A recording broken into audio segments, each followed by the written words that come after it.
अस्सलाम वालेकुम students, welcome to JKSSB prep.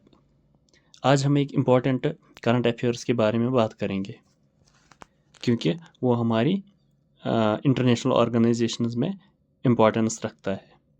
News ये है कि जो ICC इंटरनेशनल क्रिमिनल कोर्ट्स है, इसने इशू किया है arrest warrant to Israeli prime minister Benjamin Netanyahu and defence minister Yoav Gallant.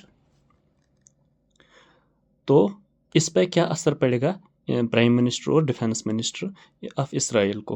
Prosecutor कौन था जिसने ये ऑर्डर किया? वो है करीम खान। ये बात याद रखना। तो आइए देखते हैं ये क्यों इतने चर्चे में है, ये ICC और अरेस्ट वारंट इनका, इससे क्या होगा इसराइल को। चलिए आगे देखते हैं क्या होगा।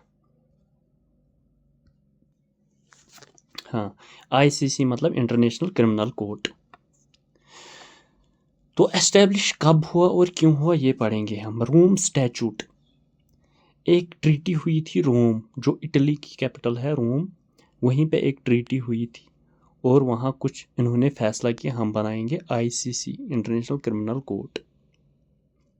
पहले ऑलरेडी था ICJ international court of justice, जो UN का था। वो क्या करता था, जब स्टेट्स का डिस्प्यूट होता था, मतलब एक कंट्री को दूसरी कंट्री से डिस्प्यूट होता था, तो ICJ इसमें इंटरवीन करता था और फैसला लेता था। वो बाइंडिंग होता था उन कंट्रीज़ पे जो इसकी सिग्नेटरीज है। लेकिन जब कोई इंडिविजुअल गलती करता था, सद्दाम हुसैन, गद्दाफी, उसने गलती की, या नेतन्याहू, तो उनका सज़ा कौन देगा, ये तो डिस्प्यूट करते। ICJ international court of justice जो है वो स्टेट टू स्टेट वो ऑर्डर करता था, लेकिन इंडिविजुअल पे कौन करता था। इसलिए रोम स्टैचूट ये आ गया।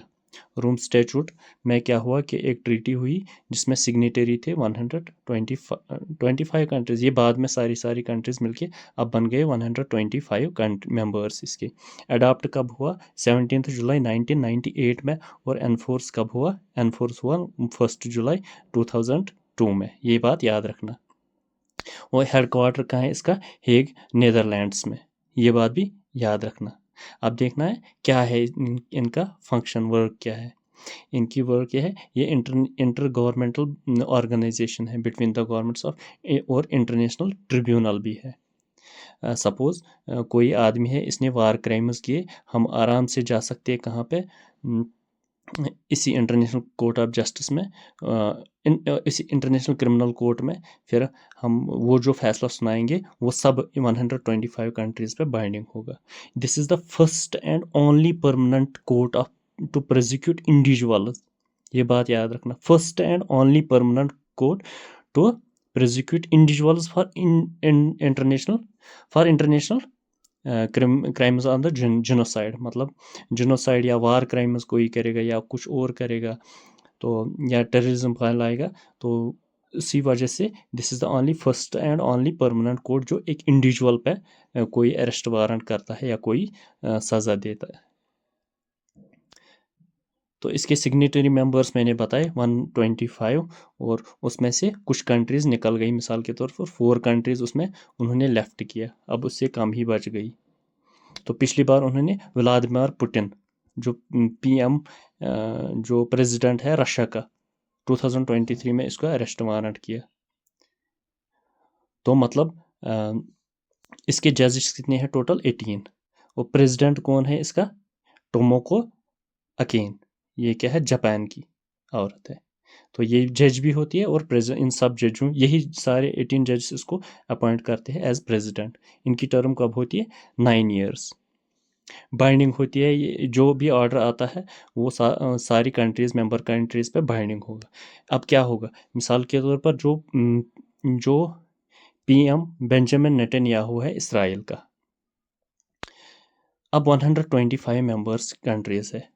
ICC ने इसको अरेस्ट वारंट कर दिया। मतलब अगर इसराइल इसका मेंबर नहीं है ICC का, मतलब बेंजामिन नेतन्याहू अगर इसराइल में है, इसको अरेस्ट बाइंडिंग नहीं है इसराइल पर कि वो इसको अरेस्ट करे।